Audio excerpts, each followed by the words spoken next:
Minifigures have been around for almost 50 years now, so there's definitely some stuff you missed, especially when it comes to the collectible minifigures. The amount of lore in CMF is pretty crazy, so let's start with a transformation that happened across two different series that came out 4 years apart. Back in 2011, Series 5 of CMF came out, and one of them was the Lumberjack. Just a completely normal guy with a name tag that says Kel. Remember that part. 4 years later, in 2015, Series 14 came out, and the theme for that series was monsters. One of the figures in that wave is called the Wolf Guy, who's supposed to be a werewolf. But if you look at what he's wearing, he's got the exact same plaid shirt as the Lumberjack from Series 5. And if you look even closer, he still has the same name tag too. LEGO literally took a happy woodsman who was just trying to make a living cutting down trees and turned him into a werewolf 4 years later. And speaking of people becoming monsters over time, let me show you another transformation that took way longer to be revealed. Way back in 1997, there was a castle sub-theme called Fright Nights. The main villain of Fright Nights was a character named Basil the Bat Lord. The Fright Nights theme ended in 1998, and Basil just kind of disappeared from LEGO after that. But then in 2024, over 25 years later, Series 25 of CMF came out, and one of the figures in that series is called the Vampire Knight. At first glance, this just seems like a random vampire character wearing knight armor. But if you look closely at the details, his shield still has the Fright Nights bat emblem on it, the exact same logo from the original 1997 sets. And if you read his backstory, it lines up perfectly with Basil the Batlord's original character from the 90s. So this Vampire Knight is Basil the Batlord himself. But now, let me tell you about the single rarest minifigure in the entire history of CMF. In 2018, Series 18 came out to commemorate 40 years of the minifigure, and LEGO decided to hide an ultra-rare chase figure in the series at 1 per box odds. There was one of these guys per box, which had 60 blind bags, so it was super rare. The minifigure in question was none other than the classic policeman, who was a near-perfect recreation of his version from 1978. And as if that wasn't enough of a tribute, his accessory tile actually shows the original box art for the set he came in back in the day. However, the classic policeman wasn't the only deep reference in Series 18. There's also the dragon suit guy, and most people think he's just someone wearing a generic dragon costume. But it's way more specific than that. This figure is a direct recreation of the LEGO Castle Dragon from the Dragon Mountain set from 2013. Every detail was specifically designed to match the dragon from that specific set.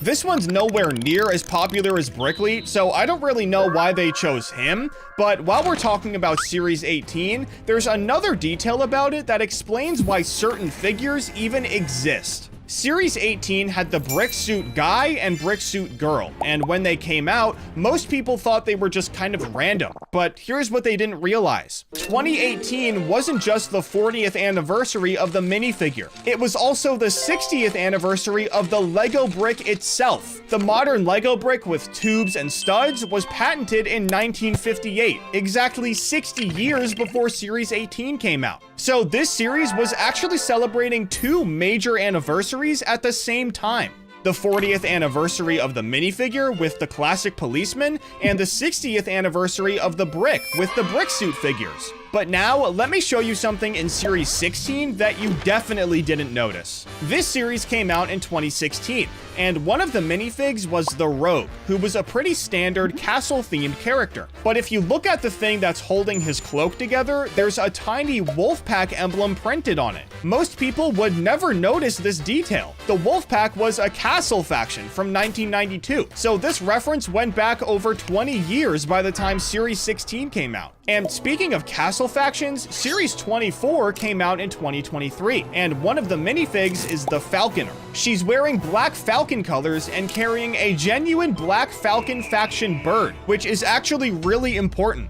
The Black Falcons became one of the most iconic castle factions after they were introduced in 1984, and in all that time, LEGO had never actually given them a real Falcon figure until this minifigure came out in 2023. That's not all though. The Falconer's design was specifically made to fit perfectly into 3 major castle sets from the modern era. She fits into the medieval blacksmith set, the medieval castle set, and the Lion Knights castle set. LEGO designed her to be compatible with modern castle sets so collectors could add her into those builds. But the Falconer and the Rogue weren't the only castle faction references in Series 24. The Orc figure carries a shield, and if you look at what's printed on it, you'll see an updated version of the Troll faction logo that ran from 2007 to 2008. LEGO didn't just copy and paste the old emblem from those sets. They actually redesigned it and modernized it specifically for this minifigure. But the castle references keep going in Series 27.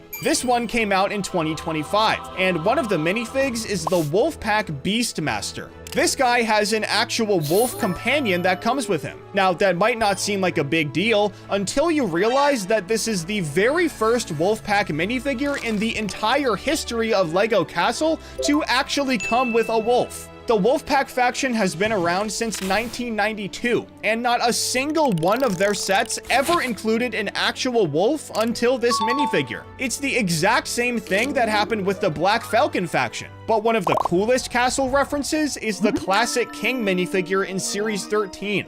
If you read his biography, it sounds like it's just telling a story about a fictional king, but it's not fiction at all. His bio specifically says he recruited 14 brave and loyal knights to build a fine golden castle. This is the exact inventory of the actual 1978 Yellow Castle set. It came with exactly 14 knight minifigures, and obviously it's golden. But it gets even better because his bio also makes a joke about how they had to build wooden horses for the knights, since horse pieces didn't exist back in 1978. The amount we learned about Castle just from this one minifigure is genuinely insane, but there's still more to learn. Series 19 came out in 2019, and one of the minifigs is the Fright Knight, who obviously references the Fright Knights faction. But LEGO didn't just recreate the original designs. They reimagined this character as a ghost knight with transparent blue skin and a transparent blue sword.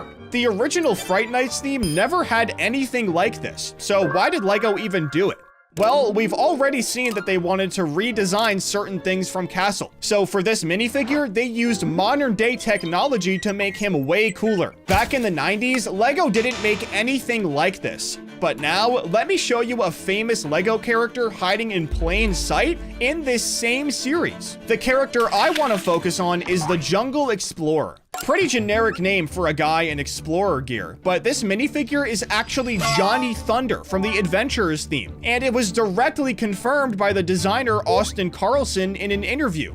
LEGO couldn't use the name Johnny Thunder on the packaging for licensing or trademark reasons, so they just called him Jungle Explorer and matched the details to Johnny's old design. He's an absolute hit in the AFOL community, but what a lot of people don't know is that LEGO actually did this with a way less popular character. Series 18 had the race car guy, and if you look at the printing on him, there are clues to who he really is. He has R Racer printed on his belt buckle, and his torso has an RR logo on it. But what does all this mean? Well, it confirms that he's Rocket Racer from the LEGO Racers game, which came out in 1999. Rocket Racer was the final boss of that game, and he'd never even been made in real life before. LEGO Racers is pretty popular now, but nowhere near as popular as Johnny Thunder, so it makes sense why most people don't know this one. Clearly, LEGO loves to reference themselves, but did you know they do it in the accessories too? You can find one in Series 24, which came out in 2023. One of the figures is the Newspaper Kid, and if you look at what's printed on the front page,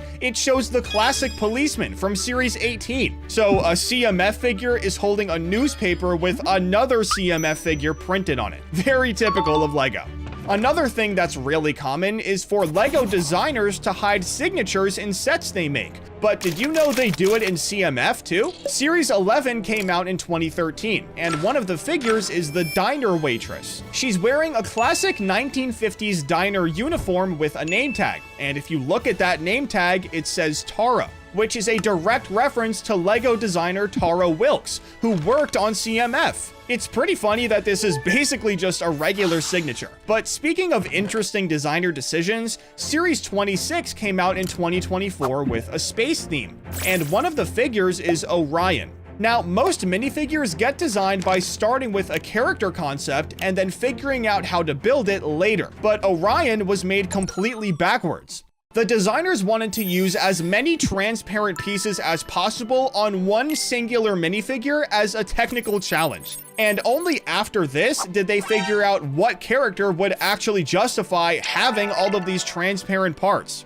Someone suggested making a constellation, and specifically Orion made sense because his constellation form is human-shaped, so they ran with it. To complete the reference, his shield is printed with the actual Orion constellation map you can see in the sky. But not every CMF reference is this obvious, because sometimes LEGO references other franchises in super sneaky ways. Series 18 came out in 2018, and one of the figures is the Cactus Girl. And if you've ever played any of the Final Fantasy games, you'll immediately recognize what this is. The design is an unmistakable reference to the Cactuar, which is a recurring character throughout the entire Final Fantasy series. And Series 24 had another pop culture reference that works in two different ways. One of the minifigures in this one is called the T-Rex Costume Fan. And even though I don't know why LEGO gave it this name, I know exactly what it's referencing. The first thing is the giant T-Rex in the Jurassic World theme.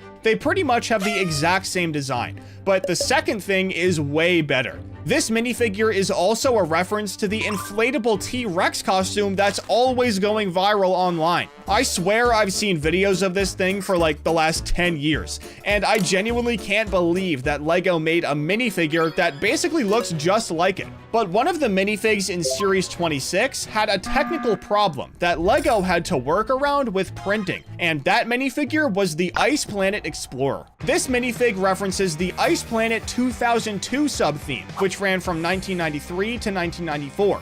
But there's a problem with it. That sub-theme's most defining feature was trans neon orange plastic. That specific color was everywhere in these sets, but LEGO retired it forever ago and doesn't make it anymore. So how did they make an Ice Planet reference without the signature color? They printed orange directly onto a white helmet visor and printed it onto the robot penguin's eye slit. They completely faked it, and honestly, it worked pretty well. But the Blacktron mutant from Series 26 has a detail that most casual fans completely miss. When people see Blacktron, they assume it's referencing the original faction from 1987, which is the most famous one that everyone remembers. But this figure doesn't reference that version at all. It specifically references Blacktron 2, which is the sequel that ran from 1991 to 1993. You can tell because of the white torso and the lime green B logo. Those are the colors Blacktron 2 used. Super nerdy, I know, but it had to be said. Anyways, up next, I'm gonna tell you about a hilarious minifigure that's rumored to be coming out this year. There are reports that a Bionicle cosplayer minifigure based on Tahu is coming out, who was one of the main characters in Bionicle. This would be such a meta and funny choice. The entire point of Bionicle was that it used buildable action figures, not minifigures. But this is nowhere near the best part. Obviously, Bionicle hasn't been around for a while now, and people are always asking LEGO to bring it back. Usually, companies don't even acknowledge stuff like this, but LEGO made a post on Instagram saying, "This is who you're asking to bring back Bionicle," and used a picture of a baby minifigure with it. Clearly, they're never bringing it back, so making that Tahu minifig is one of the craziest moves they'd ever pull, if they actually do it. But LEGO hiding references isn't anything new, because some of them go all the way back to the earliest days of LEGO Star Wars. Now, if you've seen A New Hope, you know exactly what scene this is from. Luke and Han need to rescue Princess Leia from the Death Star detention block, so they knock out two stormtroopers and steal their armor. It's one of the most iconic scenes in the entire entire original trilogy, and it's been recreated in multiple LEGO sets. The UCS Death Star from 2025 comes with both Luke and Han in Stormtrooper disguises. But it's not just that set. The 2016 Death Star had them too, and even the original 2008 Death Star had these minifigures. LEGO has made this scene so many times because it's just that memorable. I mean, the whole "aren't you a little short for a Stormtrooper" line is one of the most quoted moments in Star Wars history.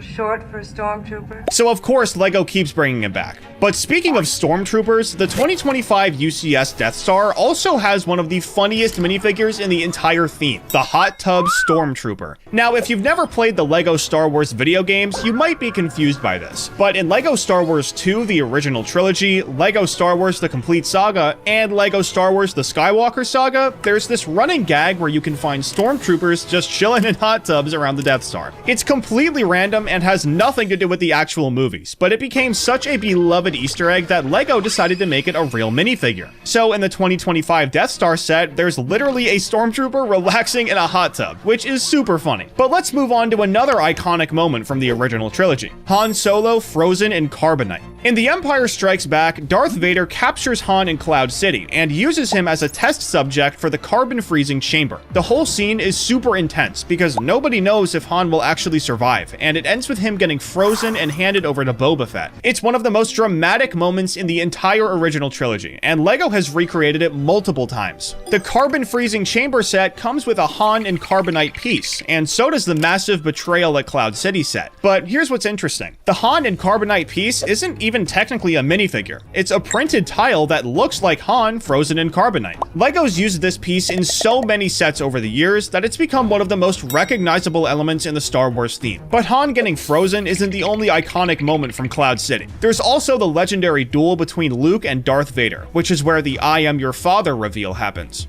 I am your father. This is arguably the most famous plot twist in movie history, and LEGO has made multiple sets based on this scene. The Bespin duel set is specifically designed to recreate this moment, and it comes with Luke in his Bespin outfit and Darth Vader. The set even has a weather vane that Luke can hang from after Vader cuts off his hand. But the bigger version of this scene is in the Betrayal at Cloud City set, which has the entire carbon freezing chamber and the duel location, so you can recreate both iconic moments in one massive set. Anyways, let's talk about another iconic moment from The Empire Strikes Back: Luke training with Yoda on Dagobah. This is where Yoda teaches Luke about the Force, and it's where we get the legendary Do or do not. There is no try. The Dagobah Jedi training diorama set is specifically designed to recreate this moment, and it comes with Luke in his Dagobah training outfit and Yoda with his walking stick. The set has the swamp environment, Yoda's hut, and even the X-Wing sinking into the water. It's one of the most detailed diorama sets LEGO's made for Star Wars, and it perfectly captures the feel of that training sequence. But now let's jump to Revenge of the Sith, because there's a minifigure that captures one of the most emotional moments in the entire trilogy, when Anakin officially becomes Darth Vader. At the end of Revenge of the Sith, Anakin and Obi-Wan have their fight on Mustafar, and after Obi-Wan wins, Anakin is left in pretty bad shape, but the worst for him is yet to come. He finds out that he killed Padme in his rage. It seems in your anger, you killed her. Which is exactly what Palpatine wanted. He's never been more vulnerable, so Palpatine takes the chance to make him a fully fledged Sith Lord, and puts him in the suit, masking him as Darth Vader. It's the most memorable scene in the prequels by far, and the Emperor Palpatine's shuttle set comes with an Anakin minifigure from right after the fight. Inside the ship, you can put Darth Vader's helmet on him, recreating the scene, which is super sick. But there are also minifigures recreating the fight itself. Obviously, one of the best moments from the fight is the "You Were the Chosen One" scene. You were the chosen one! Because it's one of the most tragic moments in the entire saga. The duel on Mustafar set recreates a small part of this battle, and it comes with Anakin and Obi-Wan in their Mustafar outfits. It isn't very big, so it's not like you can reenact the entire fight, but it's a good set for displaying. Obviously, Anakin was never the same after this fight. And in The Empire Strikes Back, there's a brief scene where you can see him in a Bacta tank getting medical treatment. It's easy to miss because it happens so fast, but it's one of the only times in the original movies where you see Vader vulnerable and injured. And the Vader's castle set comes with a Vader minifigure that's specifically designed for the Bacta tank. If you only casually watch the movies, this one might go right over your head. But let's jump to Return of the Jedi, so we can talk about Emperor Palpatine in the throne room. The Emperor's throne room diorama set recreates the final confrontation between Luke, Vader, and Palpatine, and it comes with a Palpatine minifigure that has lightning hands. This is referencing the moment when Darth Vader finally breaks free from Palpatine and throws him over the edge inside the Death Star. Another iconic moment with Palpatine is when Mace Windu and the other Jedi try to arrest him when he was still the Chancellor. This is the scene where Palpatine reveals himself as Darth Sidious and says the legendary line, I am the Senate. It's one of the most memed moments from the prequels, and LEGO has included versions of this scene in various Coruscant sets over the years. The minifigures show Palpatine in his Chancellor robes before he transforms into the Emperor, and it's such a pivotal moment in the story. Oh, and of course, it's also where he says his famous line, "Unlimited power."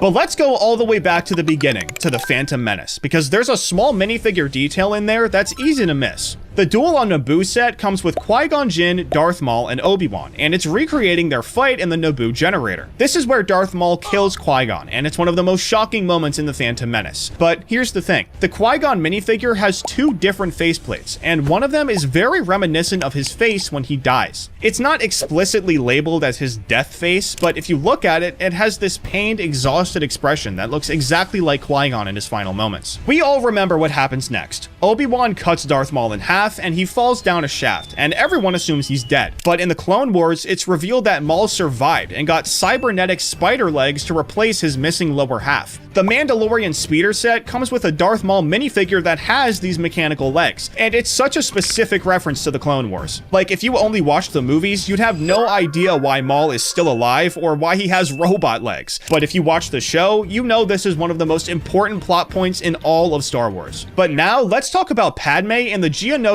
Arena from Attack of the Clones. This is the scene where Padme, Anakin, and Obi-Wan are chained up and about to be executed by giant monsters, and it leads to a massive battle. LEGO has made multiple Geonosis Arena sets over the years, and they all come with Padme in her torn white outfit from that scene. It's one of the most iconic looks for Padme, and it's instantly recognizable to anyone who's seen Attack of the Clones. Another key moment from Attack of the Clones is when Obi-Wan investigates the clone army on Kamino. This is where he discovers that someone ordered a massive army of clones without the Jedi knowing about it, and it leads to his fight with Jango Fett. LEGO included Obi-Wan in his Kamino outfit in loads of Jedi Starfighter sets over the years, and it's referencing this specific investigation. Another Clone Wars character that's gotten multiple minifigures is Captain Rex. He's one of the most beloved characters from the show, and he's a clone trooper who fights alongside Anakin and Ahsoka throughout the Clone Wars. The minifigure that's most iconic is Rex in his Phase 2 armor, which he wears during the later seasons of the show. This is also the version of Rex who resists Order 66 and removes his inhibitor chip, so he doesn't turn on the Jedi like all of the other clones. He's one of the few clones who stays loyal to his Jedi friends, and he becomes a huge part of the rebellion later on. Speaking of the rebellion, let's jump to A New Hope, because there's a really specific minifigure that most people forget about. In the 2011 Millennium Falcon set, there's a Luke minifigure wearing a blast shield helmet. This is the training scene on the Millennium Falcon, where Obi-Wan teaches Luke to use the Force by having him deflect blaster shots from a training remote while wearing the helmet. It's a quick scene in the movie, but it's an important moment because it's the first time Luke actually starts to understand the Force. One of the most important minifigures from that era is unmasked Kylo Ren. In The Force Awakens and The Last Jedi, there are several scenes where Kylo takes off his helmet and reveals his face as Ben Solo. These moments are crucial because they show his internal conflict. He's trying to be like Darth Vader, but he's struggling with the light side of the Force. The unmasked Kylo Ren minifigure appears in sets like the Battle on Takodana set and the Snoke's Throne Room set, and it shows his face with the scar that Rey gave him. It's a very specific look that captures his character arc throughout the sequels. But one thing I haven't really touched on yet is the Mandalorian, and there's a minifigure that just came out and it's already become iconic. Grogu in his hover pram. Set 75403 is literally just Grogu sitting in his hover pram, but it also comes with a little minifigure version. In the show, Grogu rides around in this thing because he's too small and tired to walk everywhere, and it became one of the most recognizable things from The Mandalorian. The LEGO version is built to scale and has all the details from the show, like the closed canopy and the hovering mechanism.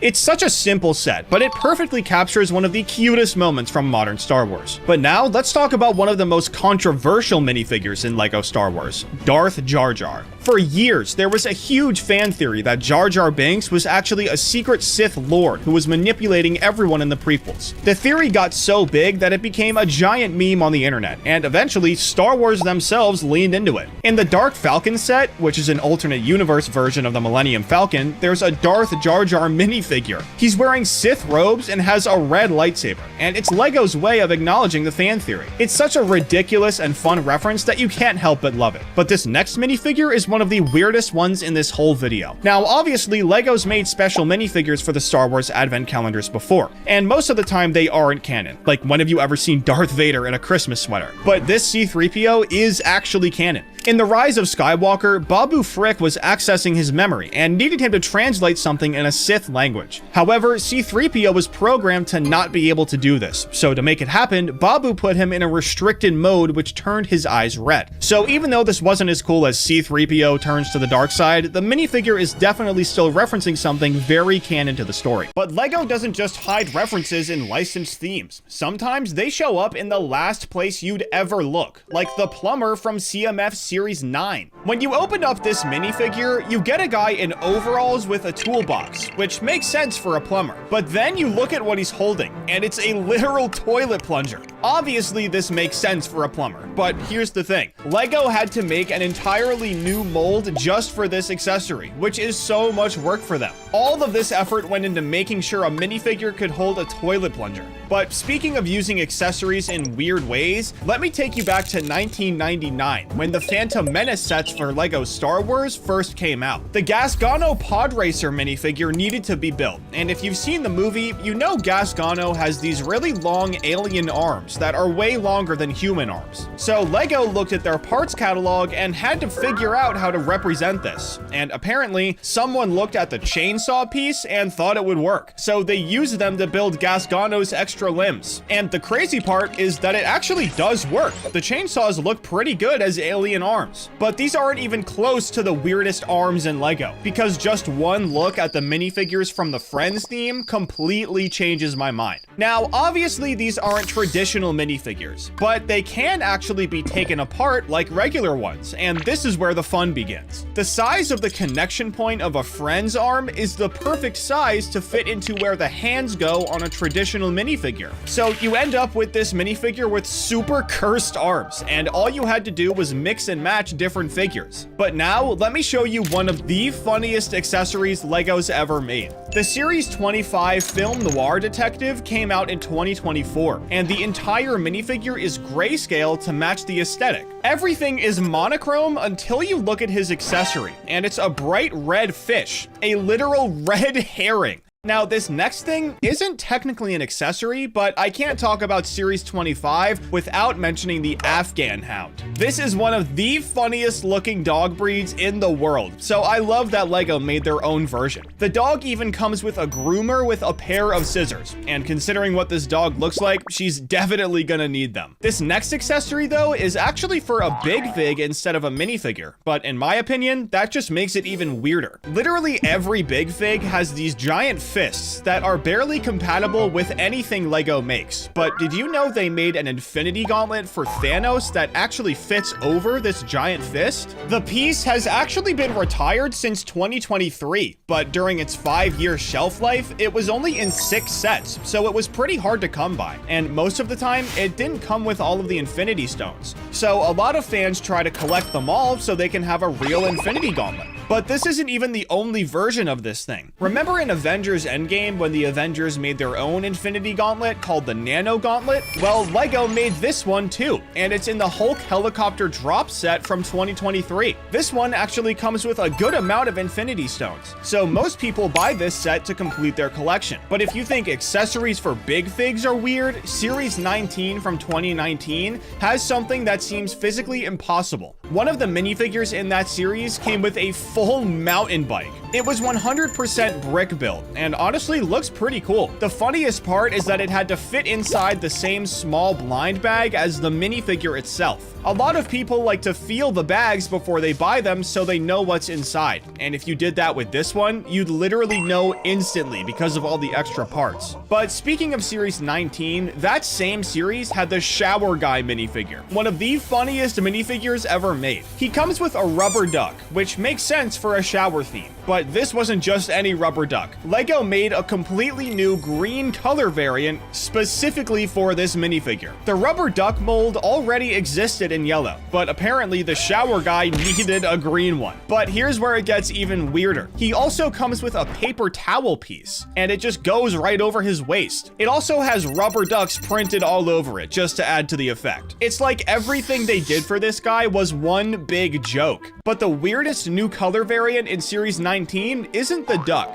it's the chicken. The Fox Costume Girl minifigure is designed to look like someone dressed up as a fox, and the idea is that she got caught stealing a chicken from a farm, so she needed to come with a chicken accessory. Now, LEGO already had chicken pieces in other colors, so they could have just used one of those, but instead they made a new tan colored chicken just for this one minifigure. This one isn't really a weird accessory, but it's definitely a weird decision. But now, let me talk about an accessory that accidentally started an entire trend at LEGO. Back in 2015, Series 13 brought us the Hot Dog Man, which was the very first food costume minifigure LEGO had ever made. At the time, it seemed like just a weird one-off character, but apparently it was so popular that LEGO just kept making more food people. After Hot Dog Man, we got Banana Guy in Series 16, then Corn Cob Guy showed up in Series 17, then Pizza Guy came in Series 19, and then Watermelon Dude in the LEGO Movie 2 sets. One mold for a hot dog costume spawned almost a decade of minifigures wearing food suits, and they're still going. There are probably more food costume minifigures being designed right now.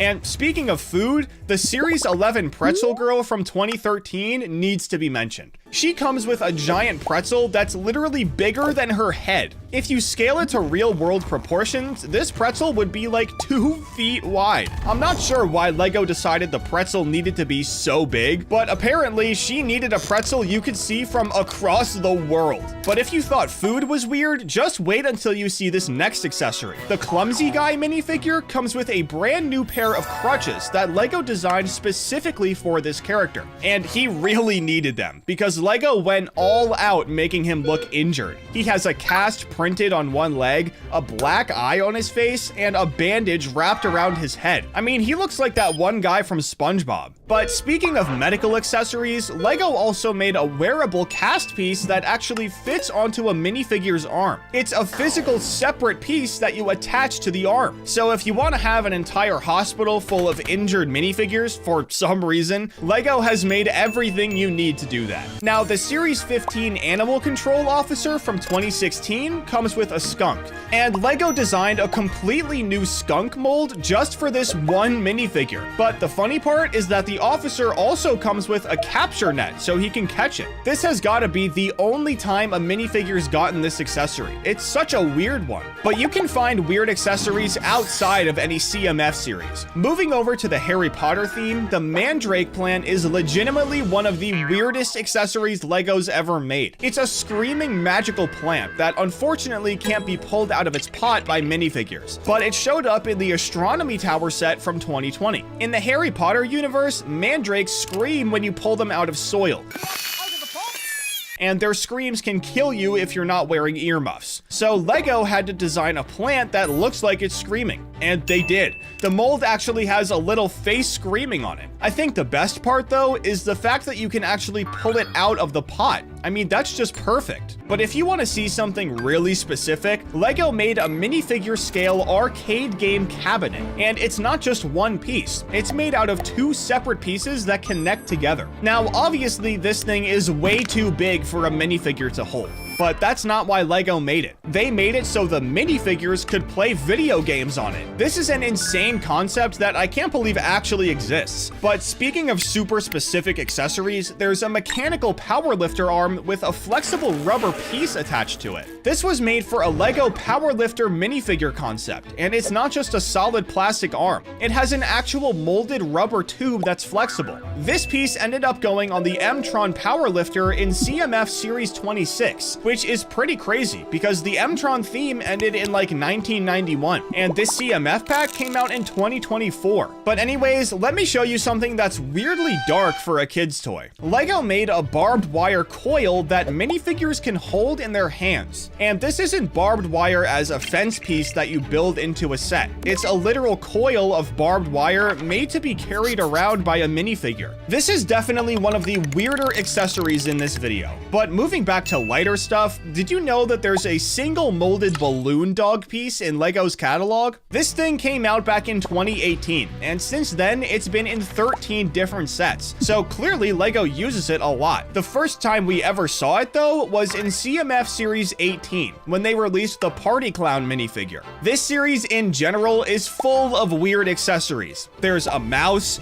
a guy with a race car around his waist. I mean, it's all over the place. So the balloon animal honestly fits right in. But this trend of minifigures with weird stuff around their entire bodies didn't end here, because LEGO also made a train conductor minifigure who literally sits in a train. This one was in CMF Series 25, and it came out in 2023, so it was pretty recent. This piece is super similar to the 3D printed train we got even more recently than this minifigure. Imagine if it was ready for production for Series 25. We would have gotten a minifigure sitting inside a 3D printed train, which would have been the weirdest thing ever. But the Build a Minifigure Halloween 2025 wave had what Jay's Brick blog called the funniest accessory in the entire lineup. This drop only had 4 minifigures, one of which was a black cat. But the ghost minifigure came with this ghost accessory that's literally just a ghost's face printed on a splat piece. It can be held either by the thing on the back or by its side because it's the size of a tile piece. But unfortunately, none of this ghostly stuff glows in the dark. But one of my personal favorite accessories is the holographic Princess Leia statue. This piece is only in the Obi-Wan's Hut set from 2020, and even though it isn't held by a minifigure in this set, this piece is a nano figure, and those were made to be held by full-size minifigures. In the set, this piece is there to represent her message from R2-D2, which is a really cool use for the piece. And speaking of Star Wars accessories that are technically full characters, Rada the Hutt from 2008 is officially listed as a minifigure in the database, but he functions as a carried accessory. In the Clone Wars TV show, Anakin literally carries him around in a backpack, but unfortunately, LEGO just made it so he could be handheld instead. Rada is made from 3 sand green pieces with printed yellow eyes, and he only ever appeared in 2 sets from 2008 before disappearing forever. He wasn't that big of a plot point in the Clone Wars, so I guess it makes sense. But now, let me show you an accessory that perfectly captures a very specific moment in cultural history. When the LEGO Ninjago movie came out, they released a series of collectible minifigures based on the characters, and the Jay Walker minifigure comes with a selfie stick. Yes, a literal selfie stick accessory. Back when these minifigs came out, selfie sticks were a huge trend, so I guess LEGO thought Jay from Ninjago needed one too. But if you think that's cool, this Simpsons minifigure has a detail that most people never even noticed. Bart comes with his lime green skateboard, but the hidden gem is his back printing. He has a slingshot printed on his back that goes down onto his shorts, which actually wasn't on him in the Simpsons house set, which came out first. So this was a really cool addition that no one expected. The slingshot is Bart's signature weapon for his pranks throughout Springfield, so obviously LEGO had to include it. They could have just given him a physical slingshot piece as an accessory and called it a day, but instead they went the extra mile and made it part of his design. Before we keep going though, I need to tell you something special about these minifigs from Series 1, because this wasn't just any regular release. Series 1 was the very first licensed collectible minifigure series LEGO ever made. Before this, every minifigure pack was just generic LEGO characters, but The Simpsons changed everything and paved the way for Disney, DC, and Marvel series that followed. But it gets even crazier, because every single Simpsons minifigure has a unique head mold to match how they look in the show. This was the first time LEGO created an entire series without a single standard headpiece, which is honestly insane when you think about it. They could have just slapped some printed faces on regular heads and moved on, but they didn't. They made custom molds for every single character, and that's part of what makes these minifigures so memorable. Anyways, next let's talk about Maggie, because she comes with one of the best references in the entire series. Her accessory is Bobo, Mr. Burns' childhood teddy bear, and this references the season 5 episode Rosebud, which is a full-on parody of Citizen Kane where Mr. Burns desperately searches for his lost teddy bear. Give me my bear, Simpson. Only to find out that Maggie has it. The attention to detail on this thing is ridiculous. Bobo has a tear on his belly showing stuffing, a dangling eye, and really rough stitching, just like how he is in the episode. Speaking of attention to detail, Ralph Wiggum comes with one of the most heartbreaking Simpsons references ever. He has a Valentine's Day card with a train reading "I choose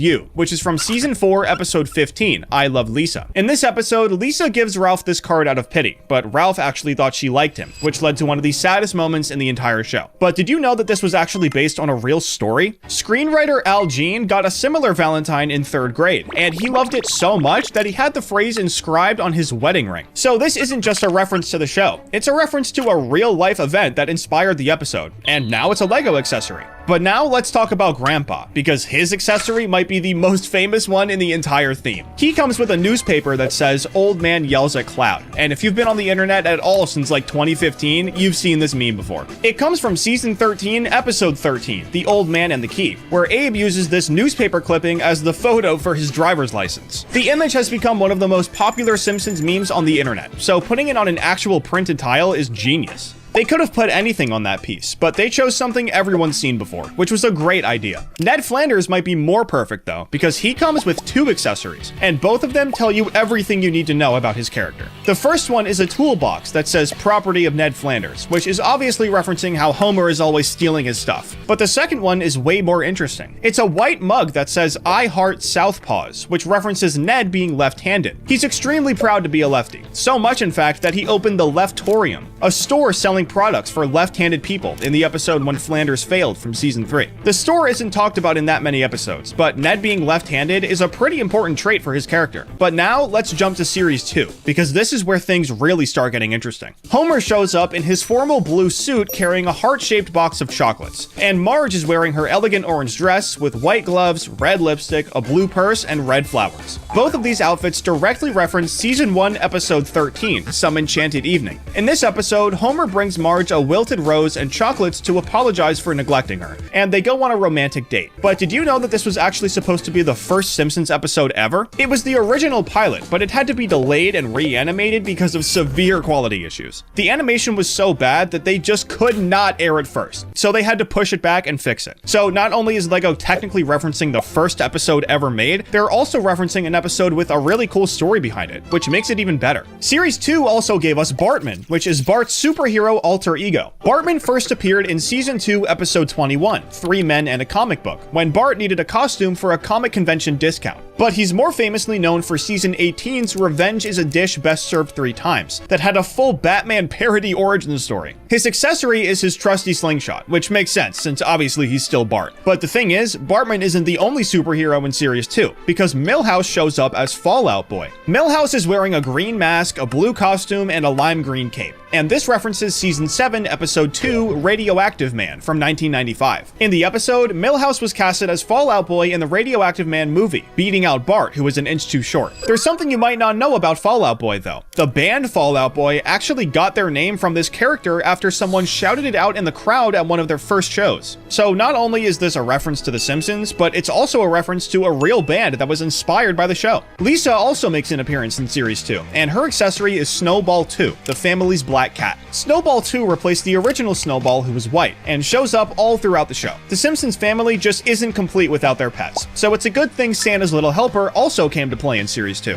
So if you collect both series, you can actually have the entire Simpsons family with all of their pets. It's one of those things where Lego clearly planned it out from the beginning, making sure collectors had a reason to buy both series to complete the family. But now let's talk about Hans Moleman, because this guy might be one of the most tragic characters in all of Springfield. He's always dying in different accidents, only to come back later like nothing even happened. But his accessory is a printed tile of his revoked driver's license. This references the episode Principal Charming, where he fails his driver's test not once, but twice. He failed the first time because of an eye exam, but the second time, he failed as soon as he hit the gas pedal. Somehow, this guy is 31 years old with cataracts so bad that he can't even see, and this driver's license bit is one of his best, so of course LEGO had to give him one to honor it. Moving on to Edna Krabappel, Bart's 4th grade teacher, she comes with a pink mug and a printed tile showing Woodrow, which is actually a picture of NHL legend Gordie Howe. This references season 3, episode 16, Bart the Lover, where Bart pranks his lonely teacher by catfishing her as a man named Woodrow, using Howe's photo. But here's where the backstory gets interesting. The writers originally wanted to use Johnny Unitas, but couldn't get the rights, so Al Jean, who is a Detroit Red Wings fan, suggested Gordie Howe instead. But Waylon Smithers has one of my favorite references in this whole video. He comes with a Malibu Stacy doll that of course has a new hat, which is from season 5, episode 14, Lisa vs. Malibu Stacy. In this episode, we find out that Smithers has the world's biggest Malibu Stacy collection, and we see him running with all of the little girls to try and get the doll first, which is obviously hilarious, but he's got to build up his collection somehow.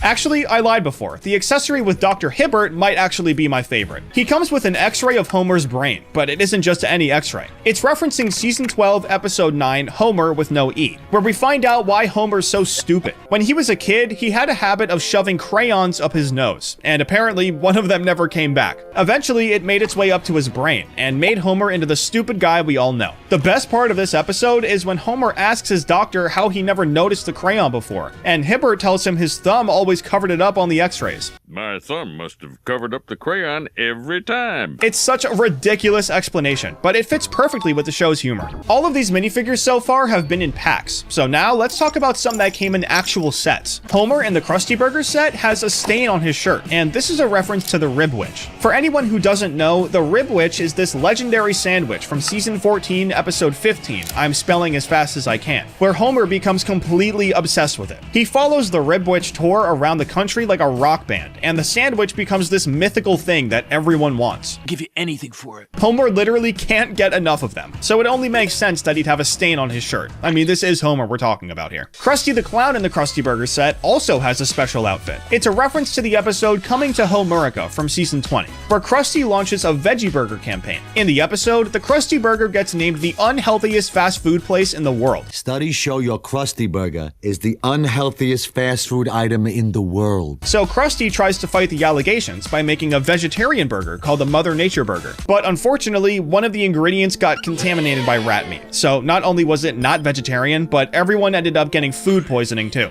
LEGO basing Krusty's outfit on this episode is pretty good, because it's one of his most memorable business failures, and there really are a lot of them. There's one other real Simpsons set, the Quickie Mart, and in this one, Chief Wiggum got something special that he'd never gotten before. This version of him comes with donut stains printed on his uniform and in the corner of his mouth. This is a direct nod to his cop and donut stereotype from the show, and honestly, it's such a simple detail that makes the minifigure so much better. Chief Wiggum is constantly eating donuts throughout the series, and since he's right outside the place he's always buying them from, it's no wonder he has stains all over himself. It's the kind of thing where LEGO could have easily left it out and nobody would have complained, but they added it anyway because it makes the character so much more authentic. These minifigures are hiding more than just references though. The Simpsons minifigures were the first ones to have short legs molded in 2 different colors to make shorts like they did for Bart. Before this, if LEGO wanted to make shorts, they'd either paint them or give up and make each leg one color. But The Simpsons changed that forever. A lot of minifigures these days have multicolor molds for their legs, and it's all because of The Simpsons. They didn't just revolutionize molds though. Itchy and Scratchy were some of the first minifigures to have fully rubber heads. Remember, these guys came out back in 2014, and back then, it really wasn't that common to find a minifigure like this. The only one I can think of is the shark from the Atlantis theme, which came out a few years before, but now there are loads of minifigures with rubber heads. The Simpsons minifigures were not only a huge success, but they were a great experiment